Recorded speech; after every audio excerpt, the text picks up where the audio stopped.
Bueno, el Señor viene muy pronto y estamos hablando en esta serie de los días jueves.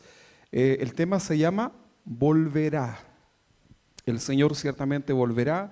Vemos las señales a nuestro alrededor. Hemos estudiado las profecías principales que anuncian acerca de la venida del Señor.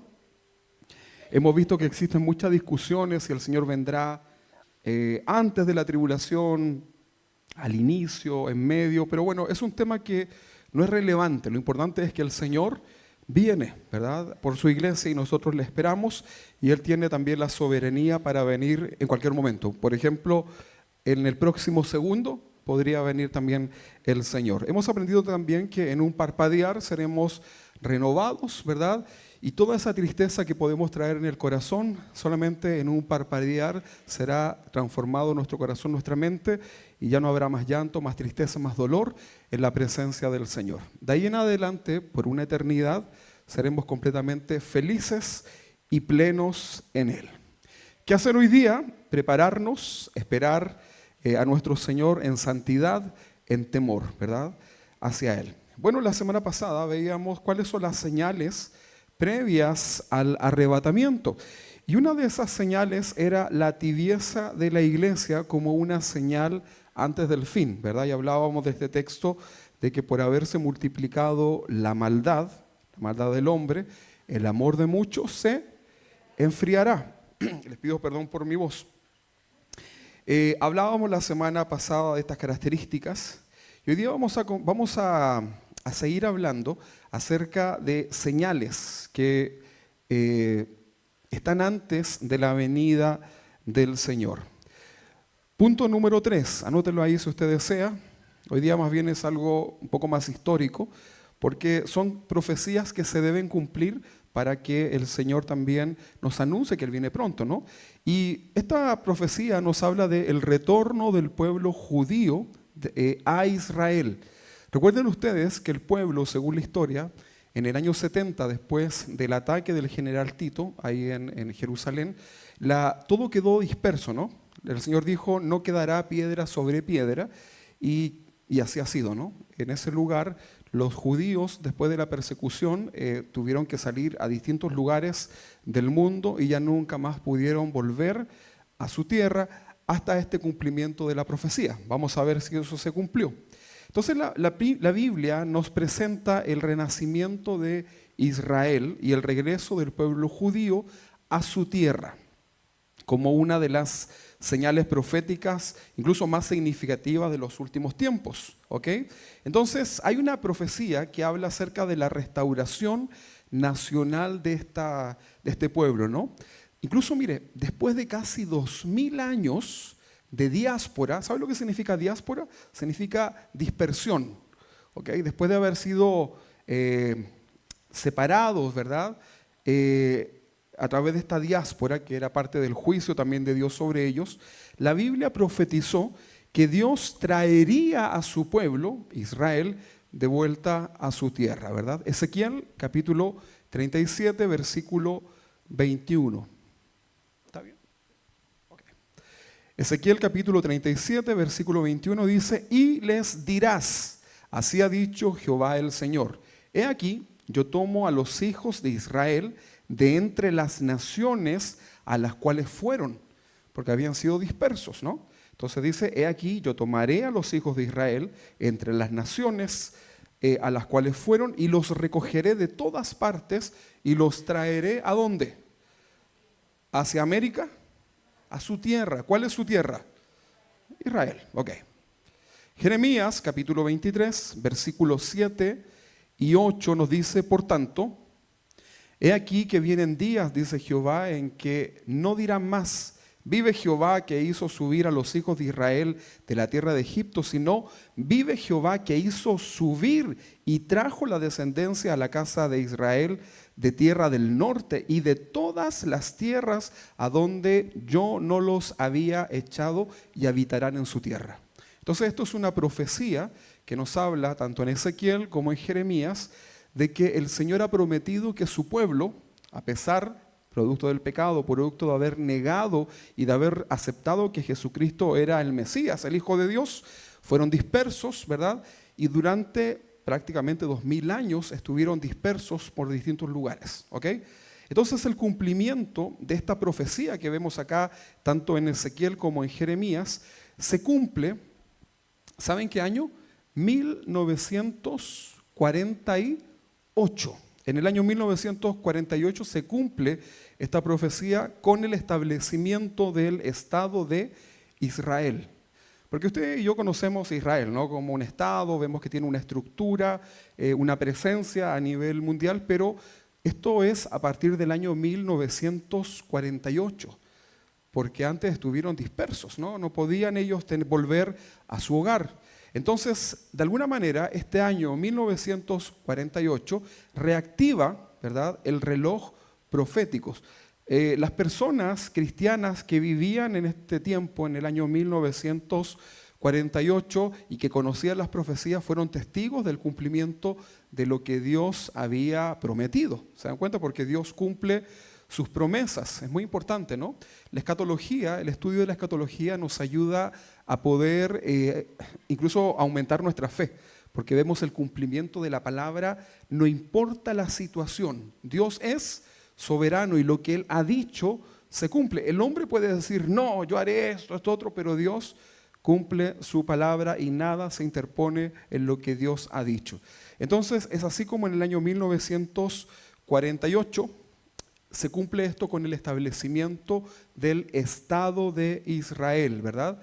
Y esto activa el reloj profético de Dios. Se calculan más de 400 profecías bíblicas que anunciaron el destierro, el exilio, esta diáspora que yo les contaba de Israel, y también hablan de su término profético, ¿verdad?, sobre esta nación. Entonces ahí vemos un cumplimiento importante, ¿no? Dios cumpliendo sus promesas. Usted puede ver las noticias y se dará cuenta cómo fue que en esos años se cumple lo que Dios había establecido. También el Señor prometió una restauración espiritual futura, ¿verdad? Todo esto es sobre la iglesia, sobre el pueblo de Israel. Recordemos que cuando hablamos del periodo de la tribulación o la semana número 70 que profetizó Daniel, ¿eso es un trato de Dios con la iglesia? No, es un trato de Dios con Israel. Ya lo leíamos cuando veíamos esto, ¿no? ¿Y cuándo se activa la semana número 70 o estos 7 años de periodo de tribulación? Con la firma del acuerdo de paz y seguridad que va a obtener este líder mundial, el anticristo, ¿ok? Pero vemos cómo todo eso se fue gestando, ya vemos 1948, ¿verdad?, con este cumplimiento. Entonces la profecía revela que el retorno físico sería seguido también de una restauración espiritual, no inmediata, ¿verdad? Porque recuerden, tal vez usted dice, pero ha pasado mucho tiempo. Claro, porque el tiempo nuestro no es el mismo que Dios. ¿Estamos claros, no? Ok. Entonces, aunque hoy la mayoría del pueblo judío no reconoce a Jesús como el Mesías, de hecho nos odian, ¿verdad?, porque debe saberlo usted. Cuando yo era más joven, ¿no?, hace mucho tiempo, yo pensaba que los judíos, como Jesús era judío, decía, los judíos nos deben amar, ¿verdad? Decía yo eso. Hasta que un día me encontré con alguien que me dijo, los odiamos, ¿verdad? Porque ustedes son unos impostores con ese Jesús. Y como que yo en ese corazón de joven, adolescente, como que no lo entendía. Claro, porque ellos a Jesús no lo recibieron. Ahora, lo que nosotros debemos cuidar en nuestro corazón es de no caer en ese error, ¿verdad? Y orar por ellos, ¿verdad?, para que el Señor se revele a sus corazones. Entonces, hoy día, los judíos en su mayoría no reconocen a Jesús como el Mesías, pero la Biblia anuncia que en un futuro existirá un arrepentimiento nacional, ¿sí? O sea, todos procederán a reconocer que Jesucristo es el Señor.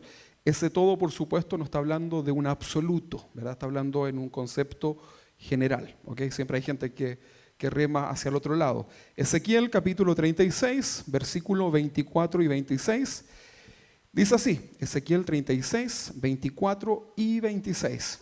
Y yo os tomaré de las naciones y os recogeré de toda la tierra y os traeré a vuestro país. Esparciré sobre vosotros agua limpia y seréis limpiados de todas vuestras inmundicias. Esto es el Espíritu Santo, ¿no? Y de todos vuestros ídolos os limpiaré. Os daré un corazón nuevo y pondré espíritu nuevo dentro de vosotros. Y quitaré de vuestra carne el corazón de piedra que hoy día tienen, ¿verdad? Y os daré un corazón de carne. Probablemente muchos de nosotros también hemos sido como ellos y hemos experimentado esa transformación, ¿verdad? Cuando antes negábamos al Señor, no queríamos saber de su palabra, sin embargo llega un momento en el que el Señor nos quebranta y ese corazón duro de piedra se transforma ahora en un corazón que late para el Señor, ¿verdad? ¿Verdad que sí? Amén. Romanos capítulo 11, versículo 25 y 26 dice así: porque no quiero, hermanos, que ignoréis este ministerio, para que no seáis arrogantes en cuanto a vosotros mismos, que ha acontecido a Israel endurecimiento en parte, hasta que haya entrado la plenitud de los gentiles. ¿Quiénes son los gentiles? Nosotros, ¿verdad? Los que no somos judíos. ¿Hay algún judío acá? Creo que no, ¿no? ¿Verdad? Ok. Pero gentiles son todos aquellos que no tienen una herencia, un linaje judío, perdón. Y luego dice, y luego todo Israel será salvo. ¿Sí? Entendamos que está hablando en un término general. Hay una profecía en la Biblia que nos habla, no sé si usted la escuchó, el valle de los huesos secos. ¿Lo ha escuchado alguna vez, no? Que, bueno, muchas veces lo aplicamos también a nuestra vida como éramos antes, ¿no? Pero Ezequiel, capítulo 37, ofrece una poderosa alegoría, es una forma que representa a través de esta historia, cómo es la restauración. Fíjese, el valle de los huesos secos representa la desesperanza. Se imaginó un hueso seco, ¿no? ¿Sí? Ok. Representa entonces eso la desesperanza después de siglos de persecución. El pueblo de Israel ha vivido momentos muy difíciles, ¿no? ¿Recuerda alguno en particular que hayan vivido los judíos en cuanto a la persecución, en cuanto a momentos duros? ¿Cómo? El Holocausto, por ejemplo, ¿no? Un momento difícil. Se dice que lo que vendrá en los tiempos de la tribulación será mayor incluso de lo que ellos pudieron vivir en ese momento tan difícil, ¿verdad? Por eso usted no piensa en quedarse y arrepentirse ahí en la tribulación. Váyase hoy día con el Señor, ¿verdad? Rinda su corazón a Él. Dice Ezequiel capítulo 37, 11, lo puede leer después completo, pero dice, me dijo luego, hijo de hombre, todos estos huesos son la casa de Israel. ¿Se entiende, no? Es una representación. Ezequiel es un profeta, está comprendiendo esta visión que Dios le está dando. Y el Señor le dice, hijo de hombre, todos estos huesos que ves son la casa de Israel.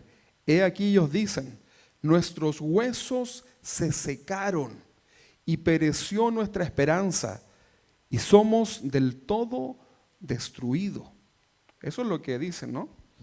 Sin embargo, Dios promete que va a resucitar, va a restaurar a la nación. Vamos a ver en Ezequiel capítulo 37, versículo 14. Y pondré mi espíritu en vosotros. ¿Quiénes son vosotros acá? El pueblo de Israel. Y pondré mi espíritu en vosotros y viviréis y os haré reposar sobre vuestra tierra. Y sabréis que yo Jehová hablé y lo hice. Así dice el Señor. O sea, es una promesa de parte de Dios. A veces sacamos de contextos algunos textos, ¿no? Y por ejemplo decimos que la Biblia dice que toda lengua confesará que Jesucristo es el Señor, toda rodilla se doblará. Pero el contexto en el cual se dice no es como un gran avivamiento que pensemos, ¿no? Así como que la gente va, que hasta la persona que más negaba de Dios lo va a decir para salvación. Eso está hablando en un contexto tal vez de juicio, ¿verdad? Cuando todos aquellos estén delante del Señor y ya no tengan ni una salida, ¿verdad? Frente a ese juicio, tendrán que confesar que Jesucristo es el Señor, ¿verdad? Y toda rodilla se doblará. ¿Sí? Una vez yo dije, toda lengua se arrodillará y se me cumplió. Ok, pero usted entiende, ¿no? Entiende el texto.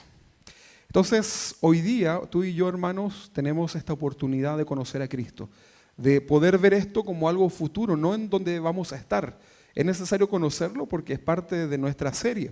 Entonces, en conclusión, el retorno del pueblo judío a Israel ya es una señal profética viviente que demuestra la fidelidad de Dios a sus promesas. Recuerden, Dios cumple sus promesas. No existe ninguna promesa que Dios no vaya a cumplir. Por ejemplo, cree tú y serás salvo, ¿quién? Tú y ¿quién más? Y tu casa. Y a veces tú dices, es que es imposible. Si conociera a los de mi casa, no te preocupes, no te preocupes. Pablo era un perseguidor y asesino de cristianos y el Señor se encontró delante de él y hizo un tremendo hombre de Dios. Él cumple sus promesas. Tú preocúpate de ser fiel a Dios y las promesas de Dios estarán en la vida tuya y de tu familia en el momento preciso, aunque sea en el último suspiro. Lo hemos visto en el caso, por ejemplo, de mi mamá con sus hermanos, ¿verdad? Es como tan lejos de Dios, en el último momento de su vida el Señor ha llegado a sus vidas y bueno, el dolor de separarnos, pero la alegría y la esperanza de saber que están con Él. ¿Te das cuenta? Las promesas de Dios se cumplen en nuestra vida. Hay una señal también profética que es crucial, que tiene que ver también entonces con volver a Jerusalén, la reconquista de Jerusalén. Ahí, por ejemplo, ustedes pueden ver nuestra serie de la historia del cristianismo. Hablamos un poco más cómo es que Jerusalén, la ciudad, fue quitada, ¿verdad?, hacia los judíos, y eso era un problema porque estamos hablando de una ciudad que para ellos es sagrada, importante, ¿no? Entonces, la reconquista de Jerusalén por parte de Israel, la ciudad estoy hablando, ¿no? La reconquista de Jerusalén, la ciudad, por parte de la nación de Israel, fue el día 7 de junio del año 1967. Ahí tenemos un cumplimiento. Esto se produjo a través de algo que fue muy milagroso. Se conoce como la Guerra de los 6 días. ¿Han leído acerca de eso, no? ¿Lo han escuchado? Si no lo ha hecho, búsquelo, ¿verdad? Ahí hay documentales, porque fue una manera sobrenatural como Israel, con tan pocas, no le voy a dar spoiler, ¿verdad? Vaya usted y estúdielo, ¿no? Pero ahí está la historia de cómo ellos logran también recuperar la soberanía, ¿no? Y este cumplimiento profético es fundamental y marca también el desarrollo del escenario del fin de los tiempos, ¿ok? Entonces, en junio de 1967, durante la Guerra de los 6 días, Israel recuperó el control total de Jerusalén y este evento histórico se ve como un cumplimiento de las profecías de Jesús. Lucas capítulo 21, versículo 24. Lucas 21, 24. Dice así: y caerá a filo de espada, y serán llevados cautivos a todas las naciones, y Jerusalén será hollada por los gentiles hasta que los tiempos de los gentiles se cumplan. Entonces, esta reconquista de la ciudad señala entonces el fin de este periodo de cuando Jerusalén estaba bajo el dominio de los gentiles. Y lo vemos acá, ¿ok? Fíjense que Israel es una ciudad, sin despreciarla, es una ciudad bastante insignificante en cuanto a su dimensión, ¿no? Es pequeñita, prácticamente un desierto. Sin embargo, dentro de todas las grandes potencias quieren tener el dominio de Israel y hasta el día de hoy es un conflicto. Prenda usted las noticias y se va a dar cuenta de cómo hoy día se sigue discutiendo acerca de ello. Y esto es algo que tiene un principio en la palabra del Señor. Pero Dios prometió que ese lugar será restituido. Hoy día el gran problema que tiene el pueblo de Israel es que no tienen un lugar de adoración, ¿verdad? El templo que ellos tuvieron, ese segundo templo conocido como el templo de Herodes, que estaba para los tiempos de Jesús, fue destruido en el año 70, quedando solamente esto que es el Muro de los Lamentos. Y hoy día ese lugar está ocupado por una mezquita de los musulmanes. Entendemos a la luz de la palabra y de la Biblia, de las profecías, que el anticristo, ¿verdad?, junto al falso profeta que se levantará para este tiempo, logrará este acuerdo de paz para poder obtener, ¿verdad?, ese lugar nuevamente y reconstruir, ¿qué cosa? El templo, ¿verdad? Y dentro del contexto judío ellos tienen todo ya listo para poder reconstruir. Se calcula que en semanas ellos pueden reconstruir el templo tal como se ordena en la palabra de Dios. Los sacerdotes ya están listos, ¿verdad? Se mantienen resguardados para no tener contaminación según todas las tradiciones judías. Las vacas rojas que se necesitaban para la santificación del lugar nacieron, ¿verdad? Incluso creo que ya fueron crucificadas, porque sí, tenían que quemarlas, ¿verdad?, para obtener esa ceniza, que en cuanto tengan este acuerdo, que está muy próximo, ¿no?, lo que estamos viendo ahí en las noticias, tiene listo para santificar el lugar y comenzar la reconstrucción. ¿Ok? Ahora, para los cristianos obviamente debemos entender esto, no es nosotros nos alegramos por el tiempo que anuncia que el Señor viene, ¿no? Cuando veáis que todas estas cosas suceden, ¿qué es lo que dice la Biblia? Levantad vuestras cabezas porque sabemos que el Señor viene pronto. Pero sabemos que la intención de edificar un nuevo templo en realidad es para seguir sacrificando animales y retomar esa adoración que era para los tiempos bíblicos, ¿no? Que si bien fue una ordenanza dada por Dios, la Biblia nos enseña que Jesús, el Cordero de Dios, él dijo, consumado es. O sea, todo está hecho. Él murió una vez y para siempre. Y cualquier otro sacrificio que se pueda hacer realmente es una negación de lo que Jesús hizo en la cruz. Entonces, debemos corregir ciertos conceptos en relación a esto, ¿no? O sea, no te debes alegrar de que se puedan retomar los sacrificios. Lo que los cristianos entendemos es que el tiempo del Señor se cumple, ¿verdad? Y todo eso te debe llevar a comenzar a ordenar tu vida. Veíamos la semana pasada que la fe, el amor de muchos se va a comenzar a enfriar como parte de este tiempo final. Dice la Biblia que cuando Él venga, hallará fe en la tierra. Van a ser momentos difíciles. La iglesia del Señor hoy día, nosotros vivimos momentos difíciles para seguir adelante con nuestra fe. Hoy día no es fácil poder seguir avanzando, ¿verdad?, en este caminar. Pero el Señor te dice, ven conmigo, ¿verdad? Yo quito esas cargas para que puedas avanzar. Entonces vemos acá que es una señal. ¿Ok? Ya vimos este retorno. ¿Estamos claros con eso, no? Vámonos con otro punto, el número 5. Falsos profetas, falsos maestros, también es una señal del tiempo del fin. Sabemos, hermanos, que siempre han existido falsos maestros, ¿no?, y falsos profetas. Hoy día nosotros estamos viviendo una época bien interesante de analizar en cuanto a los falsos maestros y falsos profetas, ¿no? Porque es tan confuso todo lo que sucede que incluso en un contexto bíblico se puede dar este tipo de situaciones, ¿verdad? Y es lamentable, pero es parte del tiempo que vivimos. Jesús advirtió que una señal clave antes de su regreso sería el surgimiento de falsos maestros. O sea, cuando suceda el arrebatamiento de la iglesia, cuando venga el Señor, en ese momento la iglesia cristiana, vale decir todos nosotros, los que esperamos al Señor, vamos a estar completamente infiltrados de falsas enseñanzas. ¿Ha escuchado, ha conocido falsas enseñanzas a su alrededor? Muchas, ¿no?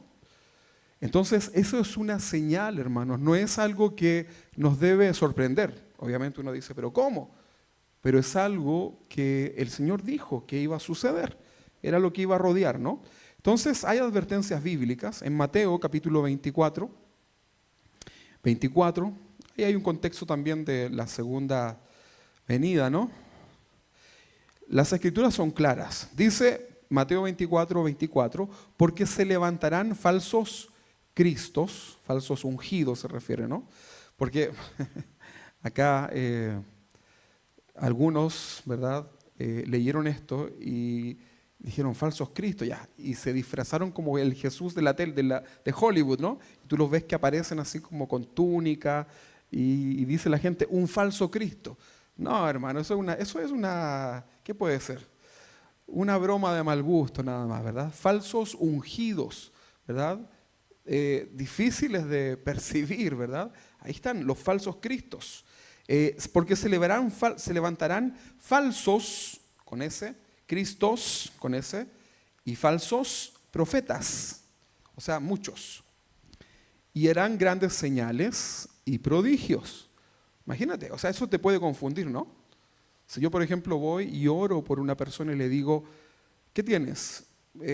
Tengo, no sé, no veo. Ok, voy a orar por ti. En el nombre de Jesús recibe sanidad y oro por ti. Y esa persona recibe la vista. ¿Qué diría usted? Wow, ¿verdad? Pero dijo en el nombre de Jesús. Y te confundirías, ¿no? Mira, muchas veces, ¿se ha preguntado usted, por ejemplo, por qué en esas cruzadas que existen en lugares, no sé si se dará, ¿no? Pero cuando venían estos falsos, que no los voy a mencionar ahora para que no nos bloqueen el canal de YouTube, pero venían estos falsos maestros que hacían sus giras, ¿no? Y hacían estas maratónicas de sanidades y milagros, y comenzaban y era evidente que eran falsos, ¿no? Y la gente se sanaba. Y había gente que conocía al Señor en esos lugares y se sanaban. Les llamaba la atención eso, ¿no? ¿Saben por qué sucede eso? No es el poder de ese hombre, es la fe de las personas. Fíjate. De hecho, todos nosotros hemos llegado con fe un poco distorsionada a los pies de Cristo, ¿no? La mujer del flujo de sangre pensaba que tenía una fe supersticiosa porque ella decía, si yo toco la orilla del manto del maestro, que era como una creencia, era como un mito, entonces recibiré mi sanidad. Y cuando tocó el manto de Jesús, Jesús dice, salió virtud de mí.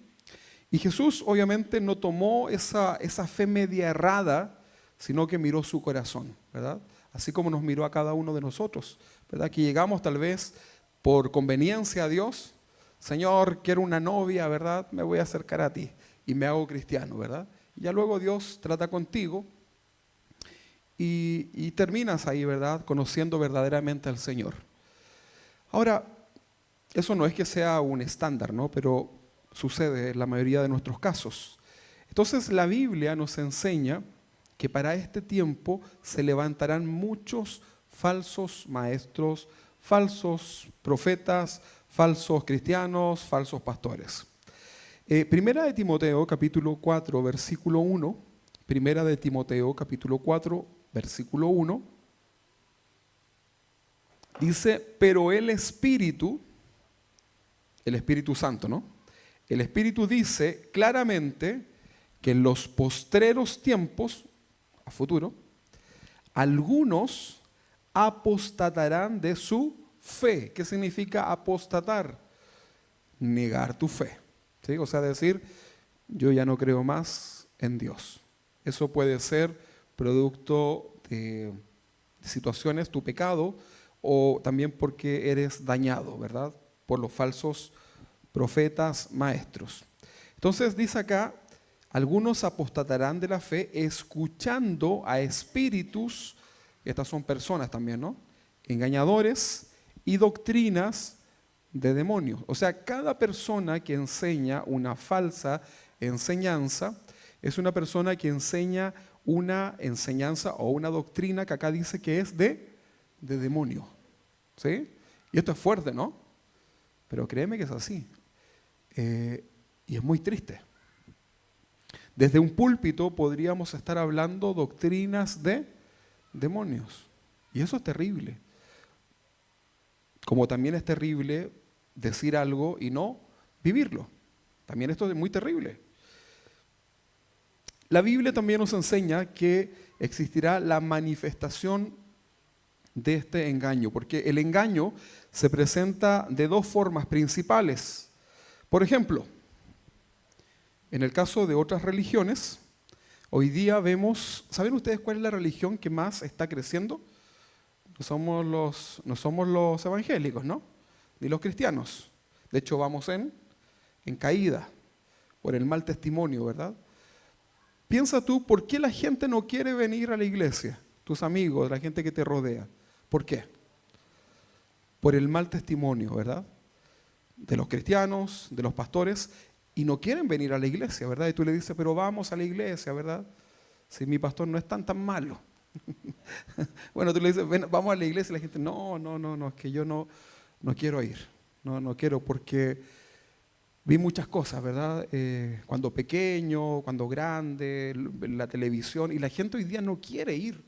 Entonces, el cristianismo va en bajada justamente por el mal testimonio.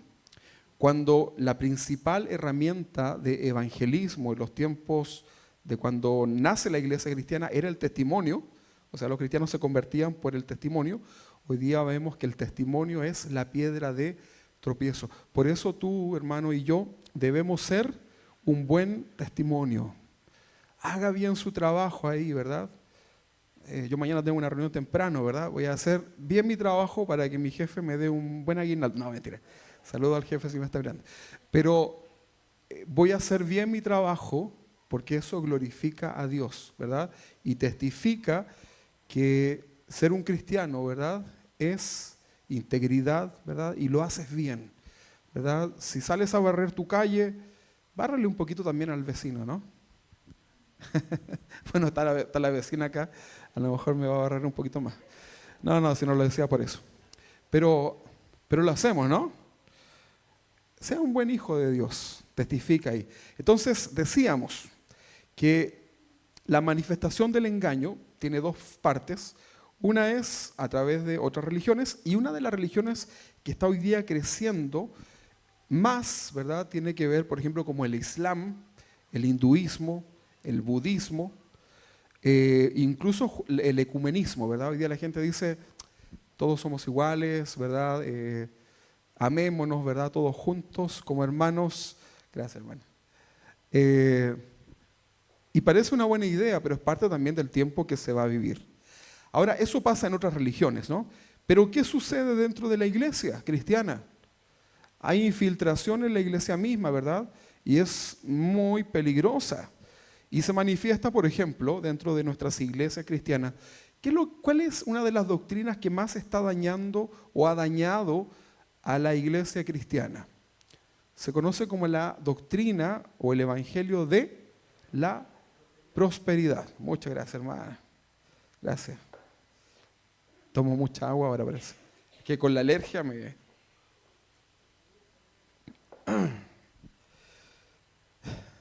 Algunos se contagiaron también, ¿eh? Así que saludo ahí a los hermanos. La hermana Berito estaba bien complicada. Bueno, un abrazo de ánimo a la distancia. El evangelio de la prosperidad enseña que toda la enseñanza dentro de la iglesia tiene que ver con lo material, ¿verdad? O sea, tú das y Dios te da. Y te hacen, bueno, ¿cuándo fue? El domingo predicaba un poco acerca de esto, ¿no? Hablábamos acerca de los pactos allá en Melipilla. Y los hermanos me miraron así con cara de asustado, ¿no? Porque la palabra pacto, ¿verdad? Es una palabra que en vez de recordarnos los pactos del Señor en la Biblia, ¿qué te recuerda a ti? La televisión diciendo pacte, ¿verdad? Y eso obviamente, ¿crees tú que tiene que ver con Dios? Los pactos nunca vinieron del hombre hacia Dios, sino que todos los pactos en la Biblia eran de parte de Dios hacia el hombre, ¿verdad? Lo que existieron fueron promesas, por ejemplo, de Ana, que hizo una promesa que su hijo, si Dios le daba un hijo, ya no podía tener hijos, dijo que ella lo iba a dedicar para el Señor. Entonces, hay que tener cuidado, pero una característica que hoy día existe en las iglesias es este evangelio de la prosperidad o el materialismo, ¿verdad? El énfasis en todo lo que sea dinero, en todo lo que es material. También se conoce en la Biblia como simonía. ¿Se recuerda a Simón el Mago, no? Que él quería pagar algo para obtener lo que los discípulos tenían, ¿verdad? Y eso es lo que fue reprendido por parte del Señor, porque son cosas que no se deben dar dentro de la iglesia. Por lo tanto, vemos que este evangelio de la prosperidad es algo que puede ser un arma peligrosa, ¿verdad? Cuidado con eso, ¿verdad? Los cristianos no debemos girar en torno a lo material, porque eso es añadidura, ¿sí? Y lo demás, o sea, tú céntrate en el Señor y el Señor se preocupa de lo demás, que tu mirada esté puesta en Él, ¿verdad? Nada más que eso. Nada más que eso, ¿verdad? Tú no tienes que... Mira, si haces bien las cosas, Dios estará contigo y te irá bien, ¿verdad? Y Dios va a bendecir tu trabajo y Dios guiará tus pasos. Y tú pon tu mirada en el Señor. Y eso es todo, ¿verdad? No hay que hacer énfasis en el materialismo. Otra enseñanza que hay dentro de la vida cristiana es, y que ha torcido, ¿no?, es el hipersentimentalismo o emocionalismo, ¿verdad? Dios nos ha creado con emociones. ¿Cuántos tienen emociones, verdad? Sin llorar, sin llorar. Hay algunos que son más sensibles que otros, ¿verdad? Pero está bien ese sentimiento, ¿no? Si no estamos hablando de que sea malo. Si usted, por ejemplo, es más sensible a cosas, bien, ¿verdad? No se sienta mal por llorar ahora en la Teletón, bien, ¿verdad? No pasa nada, está bien. Estamos hablando de cuando tratamos de manipular a través de alguna reflexión, ¿verdad? O acompañarlo de alguna música más triste, ¿verdad? Hay escalas, cadencias musicales que hacen que la persona pueda ser más triste, la puedo llevar incluso al menoscabo. Muchas alabanzas que circulan alrededor de la iglesia cristiana llevan a las personas a sentirse miserables, ¿verdad? Claro, delante de todo lo que Dios hace uno se postra, ¿verdad? Pero cuando tratamos de manipular los sentimientos de las personas, ¿verdad? Y no dejamos que el Espíritu Santo sea el que le convence a la persona de su pecado, entonces eso es emocionalismo dentro de la iglesia, ¿verdad? Entonces es muy necesario poder tener cuidado con esto para no caer en un error, porque la emoción se pasa, ¿verdad? ¿Has llorado alguna vez? ¿Sí? ¿Han llorado, no? ¿Y después se han reído? Yo conozco a la Safdi, ¿no? La Safdi es que yo cuando hace eso yo la miro porque empieza a reírse, a reír y de repente está llorando, ¿verdad? Y después se está riendo, pero es algo que le pasa a ella, ¿no? Pero fíjate que eso sucede. Si tú sirves al Señor solamente de una manera emocional, cuando tus lágrimas se sequen, no habrá quedado nada.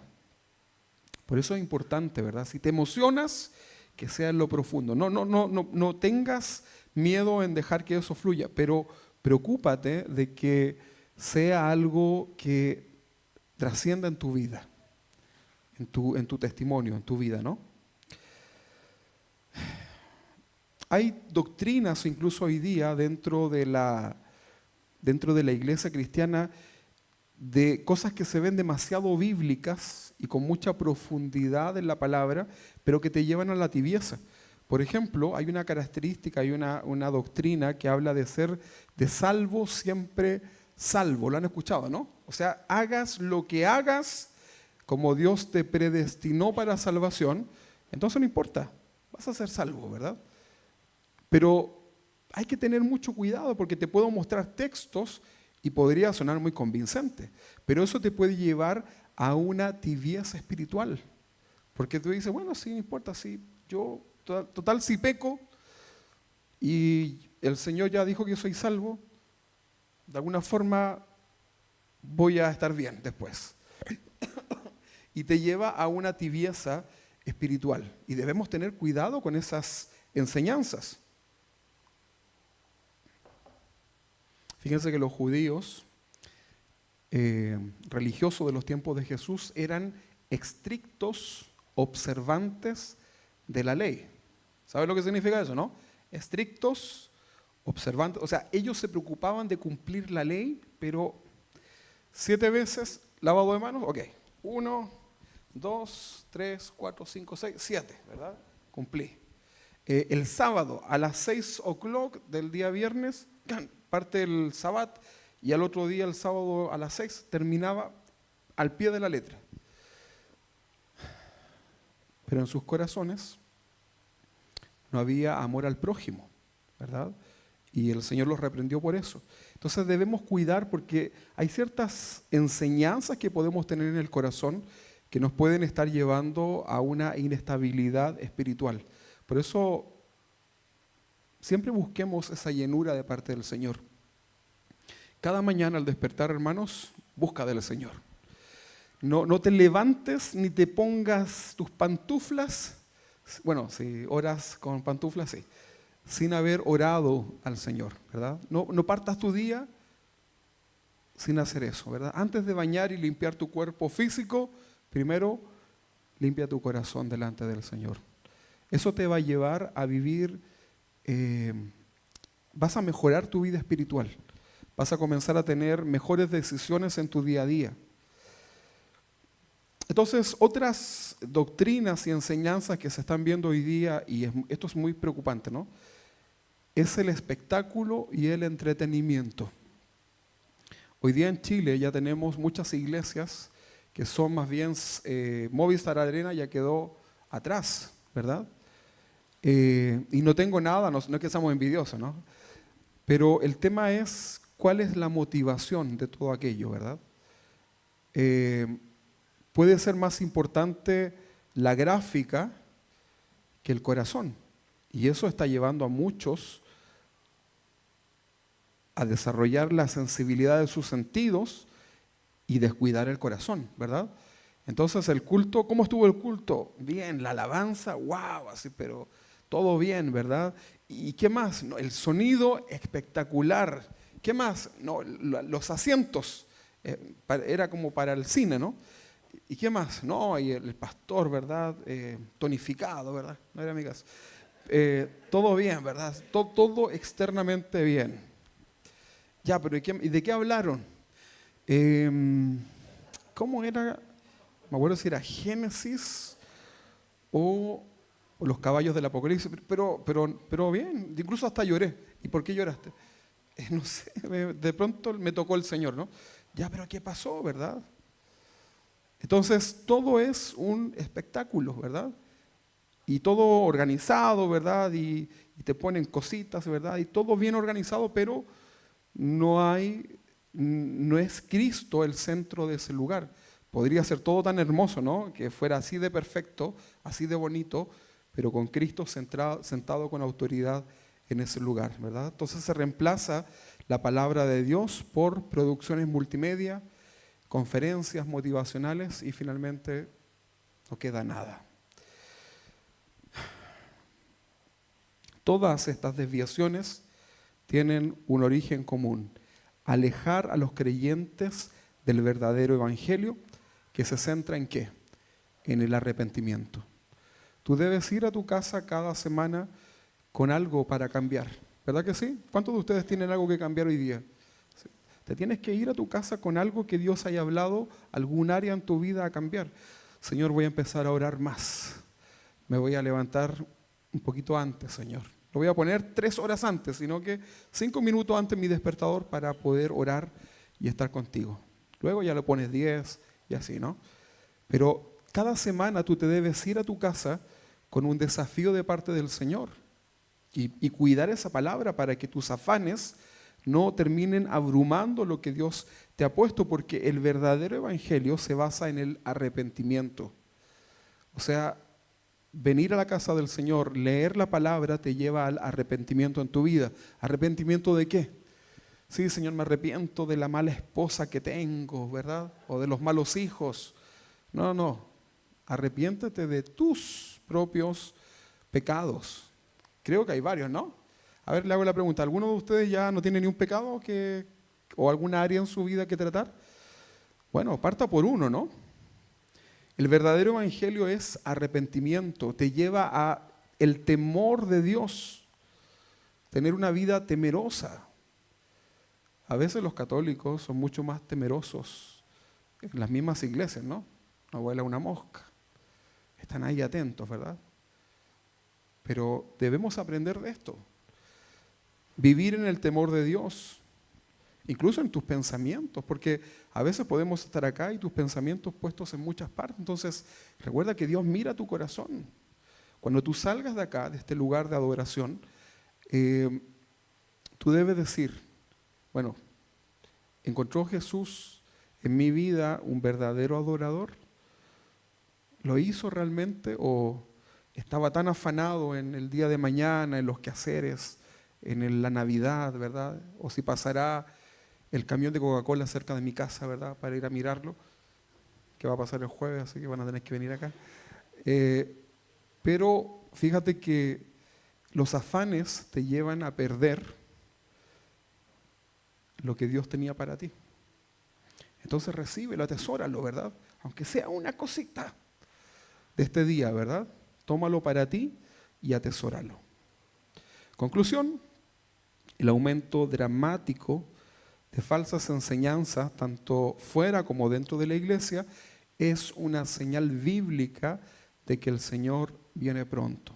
No te asombres, ya no te asombres, ¿verdad? Si tú estás firme, mira de no caer. Tú debes preocuparte primero de tu familia. Eso es lo más importante.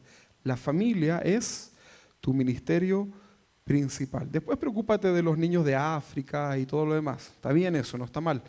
Pero preocúpate primero de tu familia, porque no sea que estás dañando a tu familia de no preocuparte de ellos, de no testificarles de Cristo, por andar testificándole a medio mundo, ¿no? Entonces preocúpate de los tuyos, ¿verdad? Los que están más cerca de ti. A esos háblale, ¿verdad? Y me seréis testigo, ¿dónde?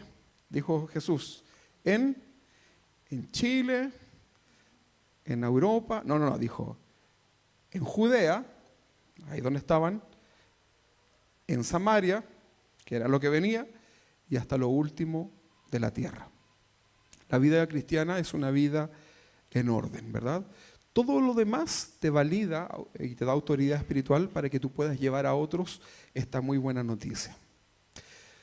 Animémonos en el Señor, querida iglesia, ¿verdad? Como decíamos el domingo, es tiempo de avanzar. Nuestro Señor viene muy pronto.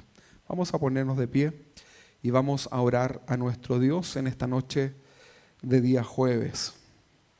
Señor, te agradecemos porque en medio de tanta confusión mundial, en medio de tantas situaciones difíciles, Padre, tú has tenido cuidado de nuestros corazones, de nuestras vidas, de nuestras familias, Padre. Señor, la motivación de nuestro corazón es buscarte cada día. Velad, Señor, y estar atentos para que cuando tú regreses, Señor, estemos listos y preparados para estar contigo. Gracias, Señor, por esta salvación que nos has dado, que es por medio de la fe. Gracias, Señor, por permitirnos conocer un poco más de tu palabra. Y hoy día, Señor, nos vamos con una gran misión a nuestra vida, a nuestra casa, Señor. Recordar que tú vienes pronto, recordar que debemos estar velando, haciendo tu voluntad y de preocuparnos, Señor, de testificar primeramente a los de mi casa. Gracias, Señor, por tu palabra, porque tu palabra nos hace libre. Gracias porque por ella conocemos esta verdad que nos libra, Señor, de todo lo que nos confunde. Señor, bendice a tu iglesia, a tus hijos, a mis hermanos que están en este lugar. Retribúyeles a ellos, Señor, con bendición desde lo alto. Anímales, Señor. Dale fuerza, Señor. Pon en ellos un espíritu, Señor, noble, limpio, Señor, conforme a tu corazón. Y permíteles, Señor, avanzar en esta carrera de la fe hasta que tú vengas, Señor. Oramos también, Señor, por las necesidades. Si alguno de ellos, alguno de nosotros, Señor, hoy día está con necesidad, tiene algún problema, Señor, alguna enfermedad en su vida, Señor Padre, oramos porque creemos que tú tienes el poder y el amor, Señor, para contestar nuestras oraciones y ayudarnos, Señor. Por lo tanto, recibimos con alegría, Señor, nuevas fuerzas y recibimos de parte tuya también, Señor, ánimo y fuerzas para seguir adelante y ponemos delante de ti nuestras peticiones. En el nombre de Jesús, muchas gracias, amado Dios. Te amamos. Amén y amén.